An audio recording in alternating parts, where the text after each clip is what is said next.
IP Owner's Manual, prepared for and presented at the 2016 Square One Entrepreneurship Training Program. Square One is a program of the Center for Emerging Technologies. CET is an affiliate of the Cortex Innovation Community. Square One is funded in part by the Missouri Technology Corporation.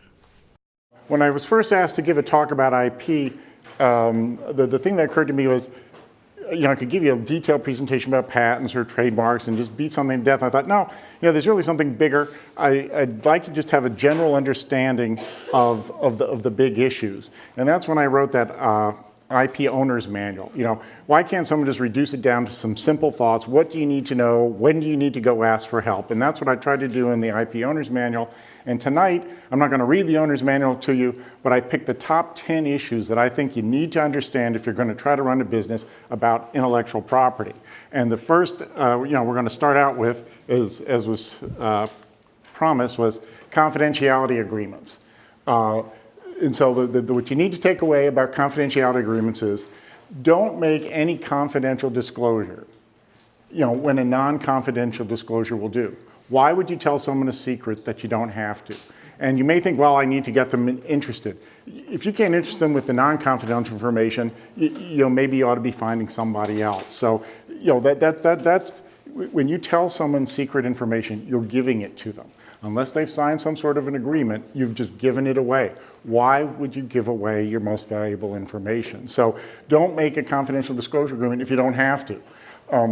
And don't make, the second rule is, all right, if you're going to make that disclosure, don't make any disclosure of confidential information without some written agreement about confidentiality. Oh, they orally promised. Oral agreements aren't worth the paper they're not printed on. No, you need a written agreement explaining what they can do with the information. And a mistake that people make is, well, the non-disclosure agreement, they won't disclose. Is that really what you wanted? What if they don't tell anyone, but they use it like heck in their factory? So you have to make sure it's a non-disclosure and non-use agreement. And don't assume that a confidential disclosure agreement is exactly what you need. I get these calls all the time. These are like patients self-diagnosing themselves. I need a confidential disclosure agreement. Well, how do you know? I'm the one who went to law school. If there's any chance that the person that you're going to talk to might develop something relevant to what you're doing, you don't just want them not to tell them what you've done. You want to have some access to that, or you don't want them going and running and getting a patent on something that would block you. They solved your problem. You talk to a vendor. I'm having this problem. Oh, why don't you do this? And the vendor thinks, wow, that's a good idea, and goes and gets a patent on it. And now you're blocked from using the solution that you talked to. So you don't want necessarily just need them to shut up. You maybe need to have some access to what they're doing or some rights in it. And if it was based on what you told them, maybe you should be a co-owner. That's not going to happen if the only agreement you have with them is a confidentiality agreement. So confidentiality agreements are great. They're very important. It's the most important documents that entrepreneurs have. But don't assume that's always what you need. There may be something else. If there's any chance someone's going to develop something based on what you tell them, you need more than just a confidentiality agreement. You need some agreement about who owns what's developed. The biggest rule of confidentiality agreements is don't make a disclosure to someone that you don't trust, even if you make them sign a confidentiality agreement. I've never seen a confidentiality agreement turn someone honest. All it does is gives you a right to sue them. That's great for the lawyers. How does that help you? If they take your information, they make it public, oh, good, I can sue them. That's not what you want. So if you don't trust them, don't talk to them. I created this little simple flow chart on how to deal with confidential information. First question, if you're going to make a disclosure, is, do you trust them? The answer is no. Talk to someone else. Find someone else. There's a big world out there. If you do trust them, okay, now, can you productively confer with them without exchanging confidential information? Can you get their pricing or whatever you need to get from them? Yes. If you can, hold non-confidential discussions. And there's actually something, you may not have thought about this, there's actually something called a non-confidentiality agreement. This is something that protects you. Nothing I say to you is going to be confidential. Nothing you say back is confidential. Now, if that person tells you something, now you know you can use it too. That confidentiality might cut both ways. If you're not going to talk about confidential things, everyone agree up front. This is non-confidential discussion, which may lead to a confidential discussion, but let's just see what we can talk about without it. If you can't productively confer, sometimes you just can't, then your next question is there a possibility that they're going to develop some technology? the person you're talking to. And if there is, you want an agreement that not only talks about confidentiality, but addresses the ownership of the information. So it's pretty straightforward. When you get one of these confidentiality agreements, here's kind of a checklist to see, is this a good agreement? Is the subject matter well defined? That's what both the earlier speakers talked about, Angie and Sarah. Do you know what's covered by the agreement and what's not covered by the agreement? Do you have that promise not to disclose? That should certainly be there for confidentiality. But is there also that promise not to use? Don't use the stuff I tell you, even if you can do it in a secret manner. Is there a disclaimer of liability? If they take your stuff and something blows up, or you have a disclaimer of that? Are there export restrictions? Depending on your technology, this may not be able to go abroad. Have you covered that in your agreement? It's not necessary in every agreement, but it's something to think about. Is the term of the agreement clear?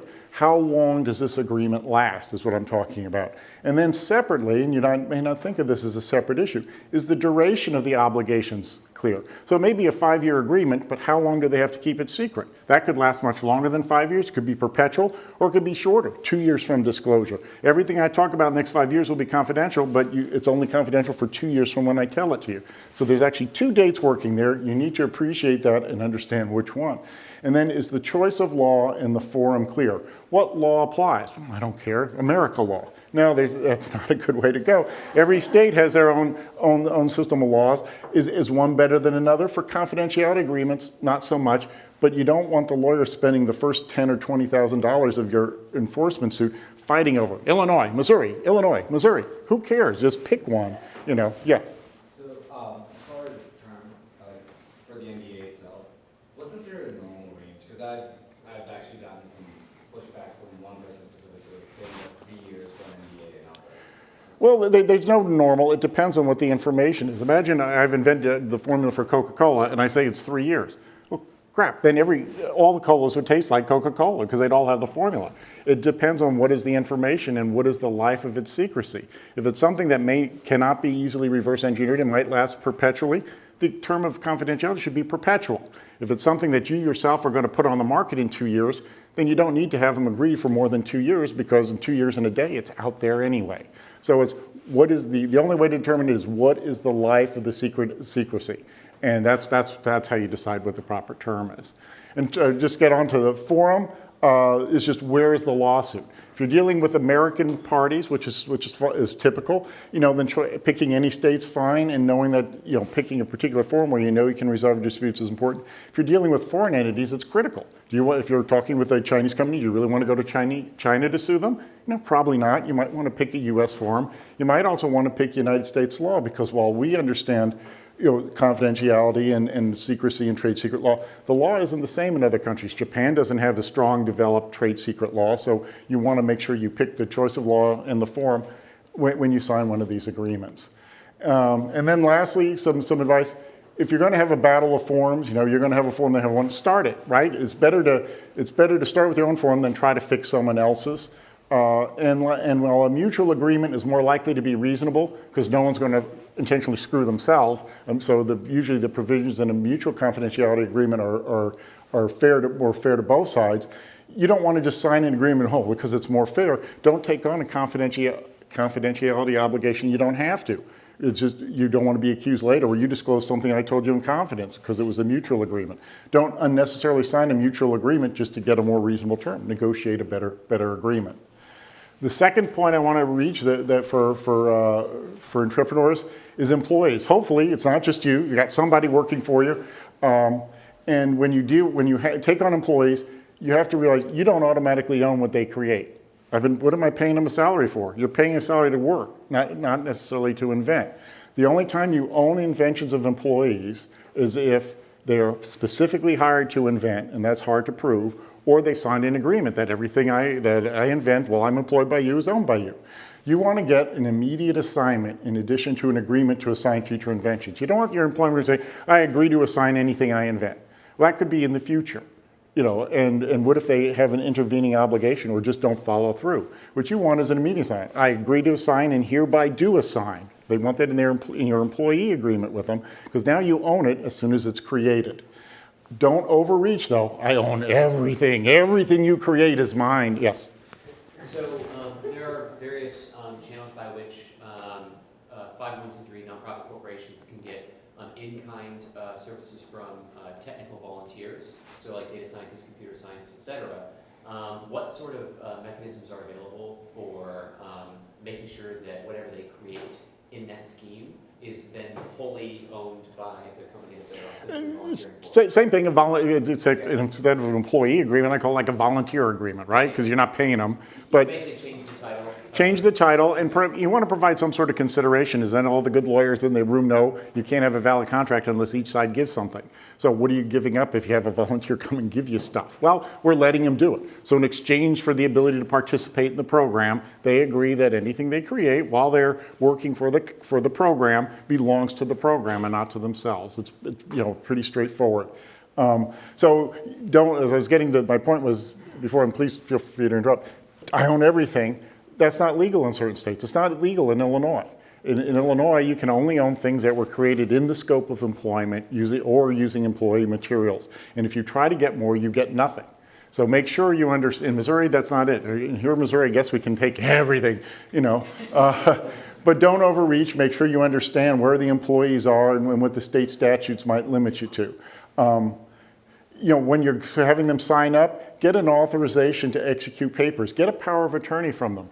These days, with a very fluid workforce, by the time you file the application, they may be gone. Well, who's going to sign the papers? Oh, crap. Now we got to figure that out. And what if they just refuse to sign? No, I know I told you I'd sign it, but I don't want to. If you have a power of attorney, you don't need them. You can sign it yourself. So just think about that. And then your agreement should probably control access to the computers and data. All the trade secret cases are someone gets disappointed, goes off and takes something. Customer list, secret formula, something. And what you can do about that depends on what your employee agreement said. There is a Theft of Trade Secrets Act. Missouri has a Uniform Trade Secrets Act. The federal government just passed the Defend Trade Secrets Act, so now there's some federal remedies. But there's also a great Computer Fraud and Abuse Act, and there's a little one, a Missouri Computer Fraud and Abuse Act, that if someone violates the terms of their use, then you can go after them. Well, they have to violate the term of the use. Employees are generally allowed to use the computers. So you want your agreement to spell out what they can and can't do, because otherwise if it's just an employee, and most of these cases get dismissed, well, the employee, even though they did something you didn't want, you told them they could access your computer system. Yeah, but I meant for stuff to benefit me, not them. Well, you should have said that into terms of employment, so you can use the Computer Fraud and Abuse Act. There's rules, there's laws out there to help you. Just make sure you set your employee agreement up to take advantage of them. Employees have a duty to maintain the confidence of their employers, but why wouldn't you just have an express obligation? Also, when you try to enforce your trade secrets, you're going to find out that the courts will only enforce it if you took steps reasonable under the circumstances. Try to explain to a federal judge, well, I didn't think my trade secret was important enough to include it in my employee agreements. Just go ahead, have a confidentiality clause in your own employee agreements. And then if you have employees doing your marketing, considering the difference between their professional identity and their work for you. If you let them linked on the company's LinkedIn account or the company's Facebook account, what happens if they go? And they take the passwords with them? Who owns those links on Facebook, Twitter, and LinkedIn? Consider a non-compete clause. That was mentioned by the other attorneys. After they leave, you don't want them competing with certain people. They're definitely enforceable in Missouri if it's to protect trade secrets or customer contacts. And then there was also mentioned the non-solicitation clause. Don't solicit either my customers or don't solicit your fellow employees. If someone leaves, you don't want it to compound the damage by taking other people with them. So moving on, after you've got a couple of employees, or before even you get employees, you may think, well, I'm just going to hire an outsider. I'm not going to employ them. I'm going to have a consultant. The same principles apply to the consultants as to employees. Get an immediate assignment of what they do that you pay for, and not just a promise to assign it into the future. If you hire a consulting company as opposed to a particular person, figure that into your agreement. Take into account that if the consulting company says, we'll assign this, well, will they have the rights? Do they have the right agreements with their own employees? Did they not go to a seminar like this to tell them about this? And so they say, oh yeah, we'll assign it. And they don't own it because they don't have the right agreements with their employees. So if you're working with an entity that's a consultant, make sure that consultant knows what they're doing and has agreements with the people that they actually send to help you. and think about preventing that consultant from working for the competition. Hey, we just did a job for this guy in this biofield. We can do the same for you. I don't want them doing that with not with the stuff you created and with what you know about me. Disable them for a year or 2 or 3. A non-competition clause will do that. Okay, moving on to the bread and butter of what IP lawyers do. Getting patents. Your inventions. Don't disclose inventions outside the company until you have a patent filing date. We've switched, it's almost 5 years now since we switched to a first to file system from a first to invent. Having detailed notebooks proving when you invented this will only make you tear up when you realize that someone else gets the patent because they filed first. So you have to get a filing date before you disclose it outside the company. If you don't, well, there's this 1-year grace period. I've read the statute. Yeah, but you run a risk that there is a grace period, but you won't be able to prove that you're entitled to it, or that so you want to make sure you have that filing date. You can file a provisional application fairly inexpensively. You can prepare your own application. Of course, I've got a bias in this whole scheme, but I wouldn't do it. I mean, there's more you can say that can hurt you in an application than can help you. There's just so many things that can go wrong.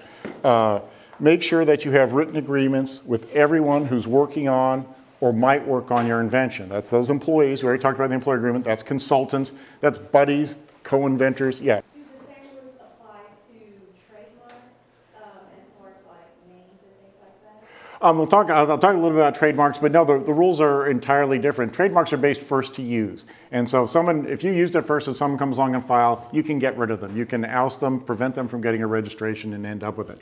But the patent system went on purpose to a first to file system, and that's why you need to get the earliest possible filing date that you can. And you want to make sure you have written agreements with everyone who's working on or might work on your invention. If I was running a company, in addition to having every employee sign an agreement when they signed on, I'd have assignment language in my invention disclosure form and suggestion form. So if I have a suggestion box at the company, or we have a form for how do you invent your, at the end I'd say, and you agree to assign and hereby do assign all rights to this disclosure. Why? It just reinforces it. Lawyers are cautious people. We want to make sure we have it, and so even though we have an original agreement, now when they sign the disclosure, you assign it again. So of course we own it. Just don't take chances with this valuable property. And file promptly. Use provisional applications to document significant interim developments before you file a regular application. You probably know, I hope you do by now, that there's this thing called a provisional application. The only way it's different from a regular application, besides the fact it'll never turn into a patent, is they give you a little bit reduced filing fee. So I would certainly file a provisional application, and then if the work was still ongoing. And then every time I made another improvement or significant improvement, I file another provisional. The same provisional, but add the new stuff. Why? Because I want to document each date. Each provisional filing date is the date I get. If I don't, then I might not get those improvements till I finally file my regular application a year from my provisional, and someone came along in the interim and had those improvements. Now, I get the basic thing. They get all the improvements because I was too cheap to blow the $100 to file a provisional application.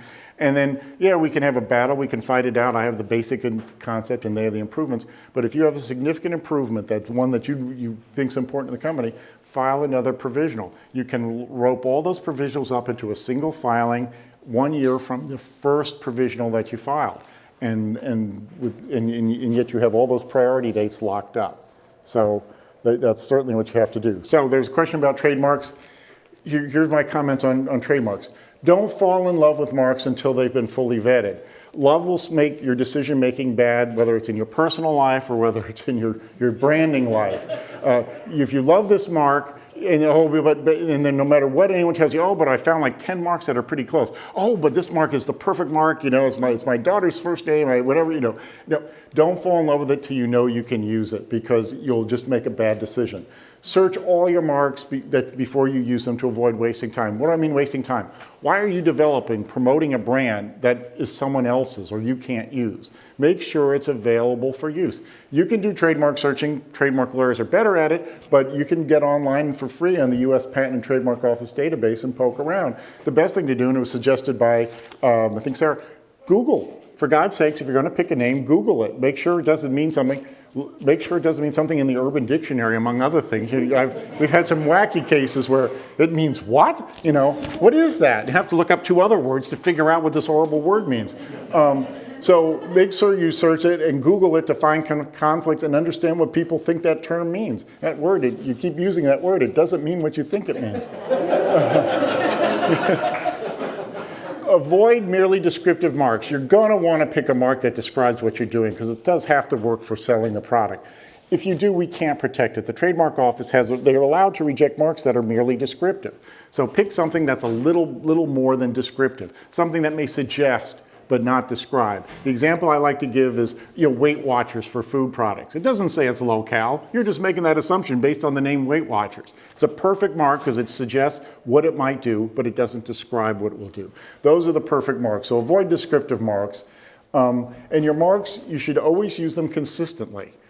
So pick a font if you like a font, pick a color if you like a color, and then use it every time. You want to beat people to death that when they see that font, when they see that color, when they see that word, when they see that logo, that's you and not anyone else. If you keep changing it, then you can't build up that identity. Now, every day when you log on and you do a couple searches on Google, little Google things changed. Google doesn't have to worry about that. Everyone knows who the heck Google is. They probably don't know who you are yet. So make sure that you use it consistently until you're a Google, and then you can do whatever you want because you'll have all the money in the world. And then lastly, register your trademarks to protect them across the country. If I start using a mark here in St. Louis for my business, I own it in Missouri. Great. Well, what if someone uses it in Walla Walla, Washington, or Bangor, Maine? If they hadn't heard of me, they own it in Walla Walla, Washington, or Bangor, Maine, because they were first there.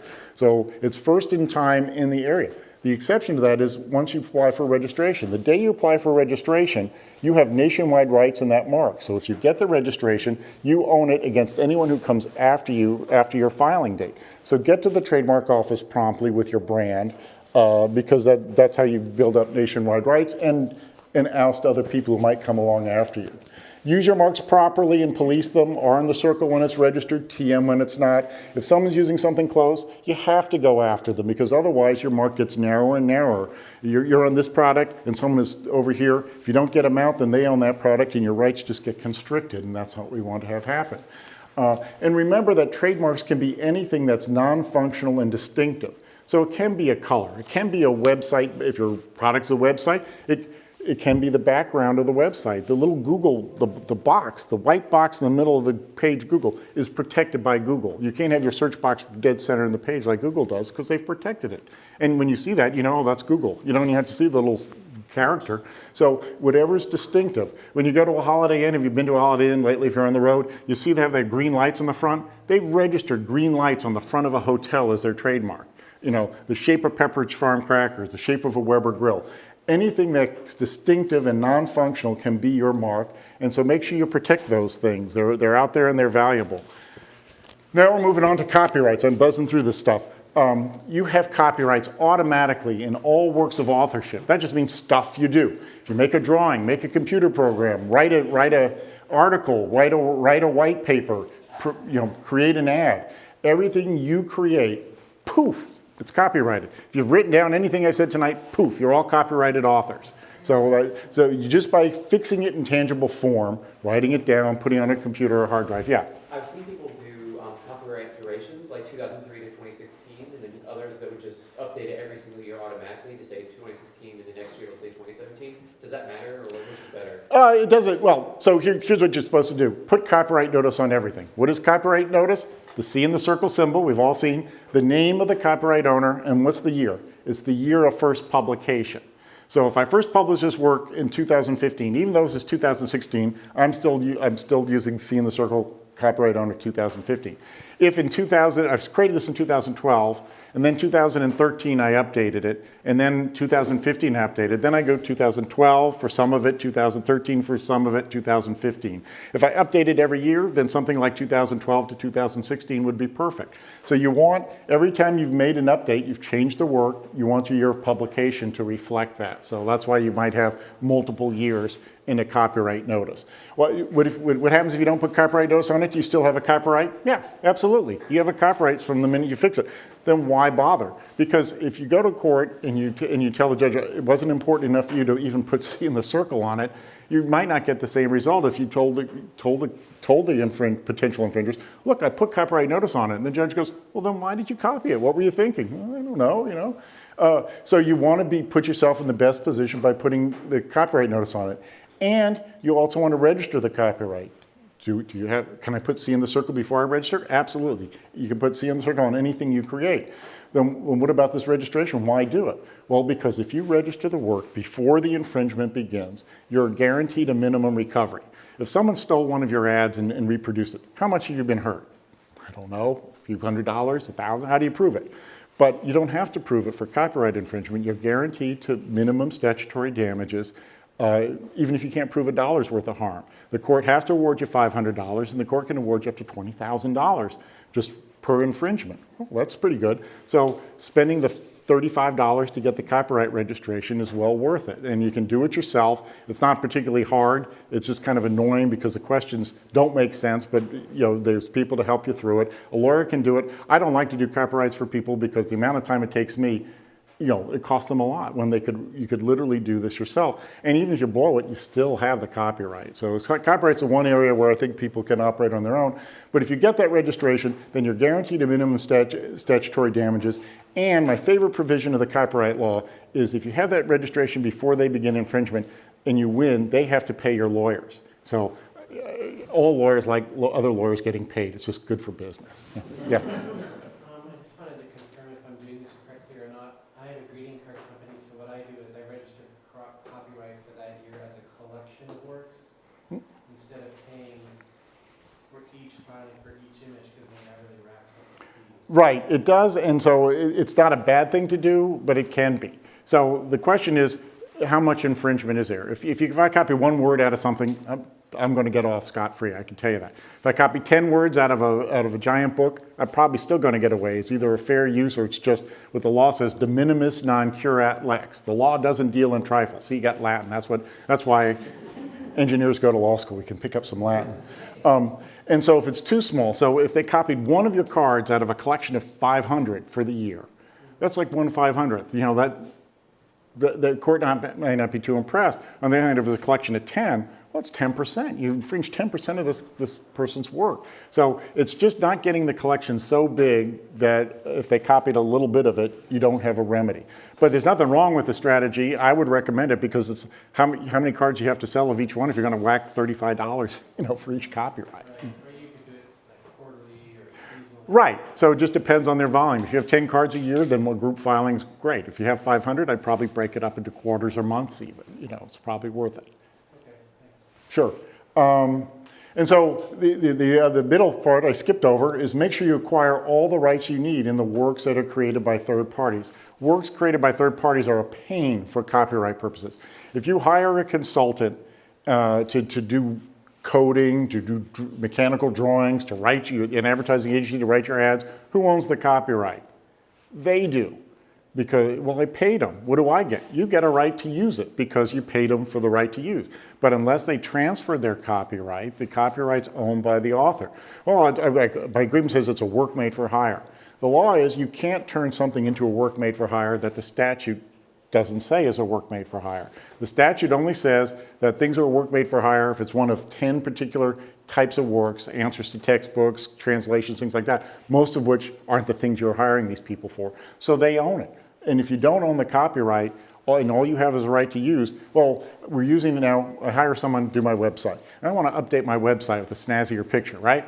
I can't update my website if I don't own the copyright in it. I have the right to use the website because I paid the developer, but since I didn't acquire the copyright, I can't make a derivative work, so I can't make any updates. What if I have them write code for me and we use it and say, wow, this code is so great, I'm going to sell this as a product. I can't do that because I don't own the copyright. I can use the code all I want myself because that's what I paid the developer for, but I can't sell the product. They own the right to sell it. And so it's the same thing with advertising and anything else. If you have third parties help you, you need to get an assignment of the copyright. Copyright rights are pernicious. They're all over the place, and you don't even appreciate where copyrights are and when they aren't. You can't have music on hold on your phone system if it's broadcasting music that's copyrighted, right? Because you've reproduced copyrighted music. But it's just a music on hold system. Everyone has one. Yeah, but everyone who has one is paying for it. So copyright exists in lots of areas where you might not expect it, and you have to make sure you acquire the rights that you need. Not everything. You can leave the author with something, but you make sure you get what you want. Yes?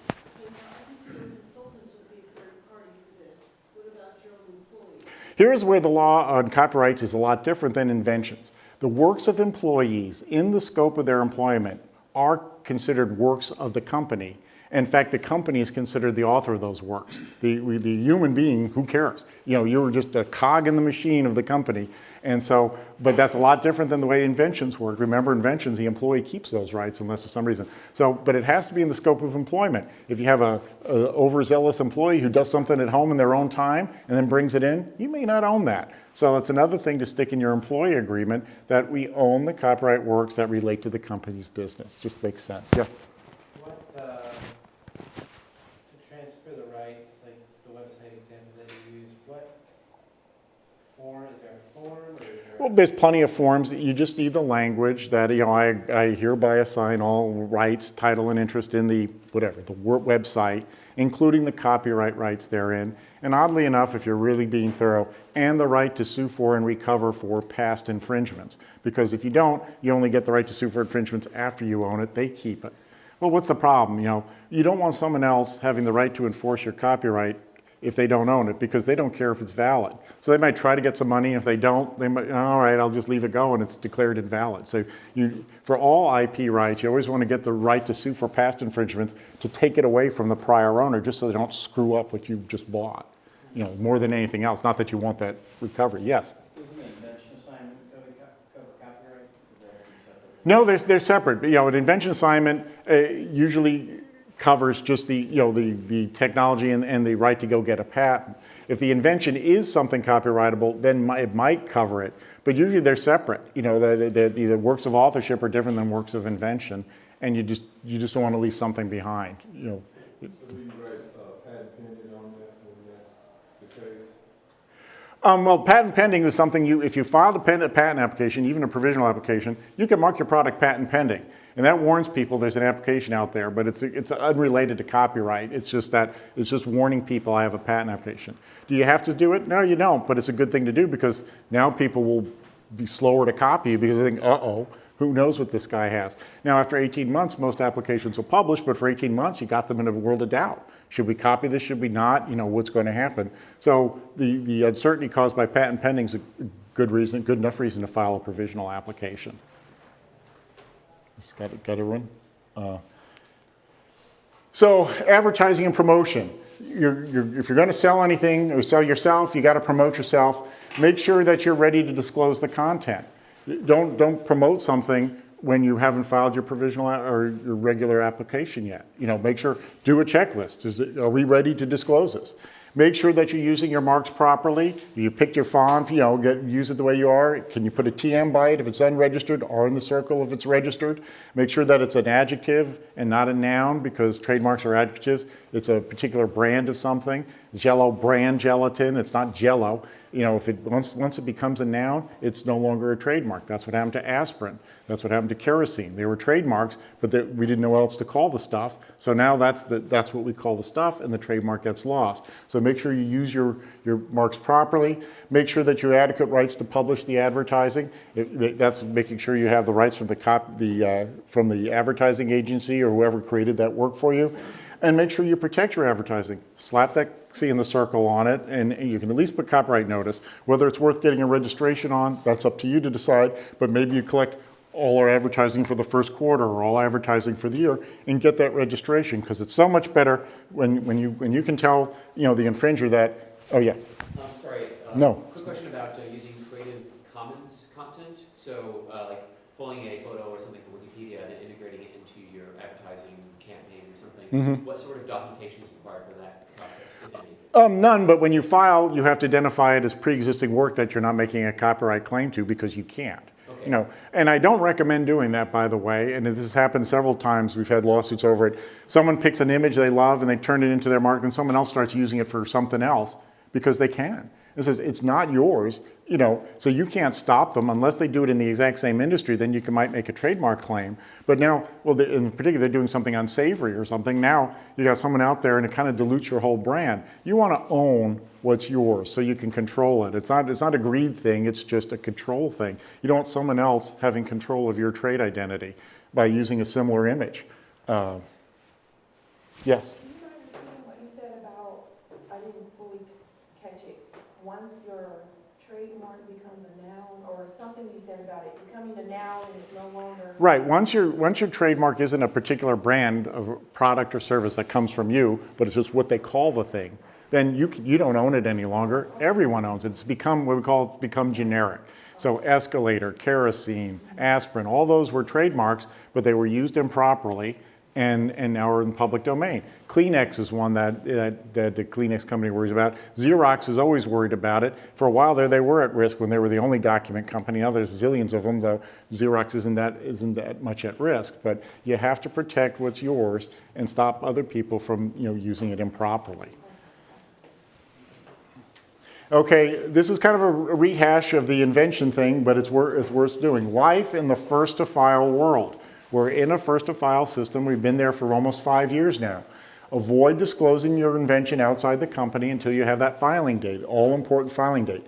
Keep invention records. Wait a minute. I thought the whole point of first invent was we didn't have to prove when we invented it. I could throw away my inventor notebooks. No. You may need to be able to disclose to prove when you thought of something, to prove you didn't derive it from someone else, or to prove when you just did disclose it to someone else. So you still have to keep invention records, sadly. So the AIA didn't even do that for us. And then, as I mentioned earlier, serially, that's easy for me to say, serially file provisional applications to get new priority dates for every significant development. Invented something important today, filed. Dad did something that wasn't so, okay, there's another one, file. And then within 1 year of my very first provisional, that's when I file my regular utility application. And my view is, don't file anything as a provisional that you couldn't turn into a regular application and mail in.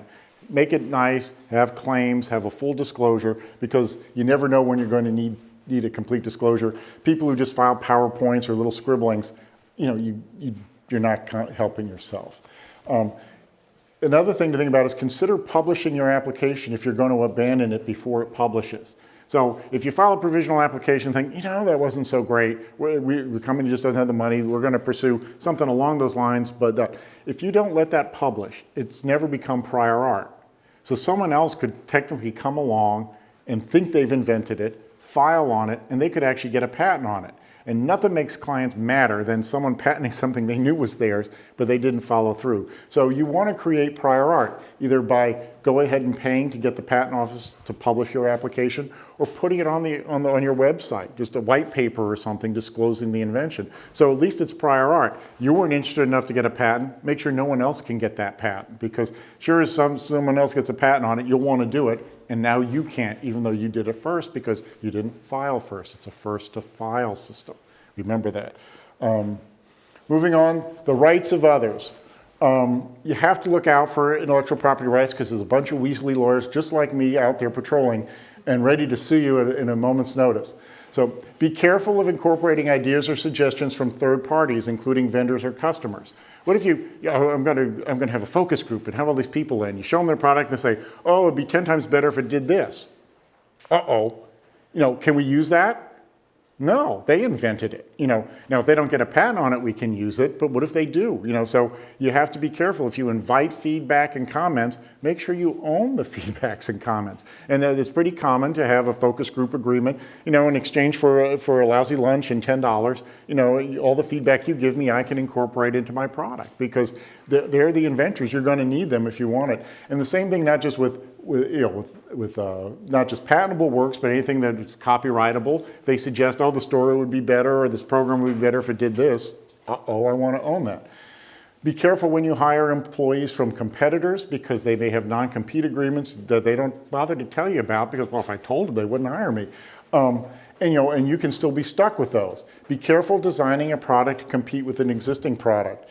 You have to consider the patents they have, any design patents, those are patents that protect appearance, any copyrights, trademarks, trade dress, and confidential information that you may or may not have. Now, I'm not saying don't do it. I'm just saying be really careful when you're intentionally copying another product. You have to look out for all those rights. And also, in your internal documents, don't say copy. In creating your own competitive, product, but we don't want to say copy because it looks so bad in a jury trial when they say, but they copied. Yeah, but we're allowed to. No one cares about whether you're allowed to or not. You just sound bad. So in creating a competitive product, we decide, so it's all about how you word things. And that's my last point. 2 slides though, so you still have to wait. When writing emails, which is not what you're doing, when creating exhibits for the inevitable lawsuit, follow these rules. Keep your business email professional. And write as if your mother was reading over your shoulder. If you're going to have one rule, that's the one. Consider the purpose of your communication and don't vary from that purpose. And also consider the audience for that communication. That's always a good rule. Whenever you write anything, who's going to read this? And it's not the person you're sending that email to, it's the judge and jury. Are they going to be appalled? Look what these people said about that guy. So consider the audience. Be factual. Always stay just to the facts in business emails. Where opinion is called for, identify it as opinion. Don't say that we developed this, but it clearly infringes. You don't know that, and you're not qualified to give that opinion either. I believe it might infringe. I believe it may have an issue, but don't say something you don't know to be true because it'll be used against you in a court of law, just like they say on TV. And make sure that the opinion is germane to the issues. And don't give a legal opinion you're not qualified to give. Don't talk about infringement if you're not a patent lawyer. You have no business doing that. You may think we have concerns about this product, that's fine, but don't say I think it infringes, or I know it infringes, or it does infringe, because you don't know. And that'll be used against you. It will be discovered. Just count on it. Don't make mean or demeaning references to others. You'll look like a jerk in court. Oh, the fat guy was here again today and he told us this, what a clown. It doesn't help your cause, Make your point, but avoid extreme emphasis. I have a client who to this day bitterly complains he was deposed for more than 20 minutes about why he put an exclamation point at the end of a sentence. It was kind of an important sentence to the lawsuit, but 20 minutes. Is it your practice to put exclamation points at the end of sentences? I don't know. Are there other instances where you use exclamation points? Period work just fine in business emails. You can use the exclamation points for planning your weekends, but not in business. Keep your business and personal messages separate. Here's this thing that says, oh, by the way, let's meet at Hooters for lunch. No, talk about the business, talk about the personal. And consider how your characterization of the company and its activities were perceived by an outsider. Here, another day in paradise, blah, blah, the company sucks, we're just stealing people's souls. It's not going to help, So if you follow those rules, at least your emails won't be your undoing. It'll be something else, but at least I've saved you from your emails. So those are the 10 big points I wanted to make about IP. The IP Owner's Manual talks in a little more detail, has a helpful index, and it really is. I made it to look like a car owner's manual. You can look things up topic by topic. Hopefully it'll be helpful to you. If you have any more questions, I may answer them now or after the program. But thanks for your attention.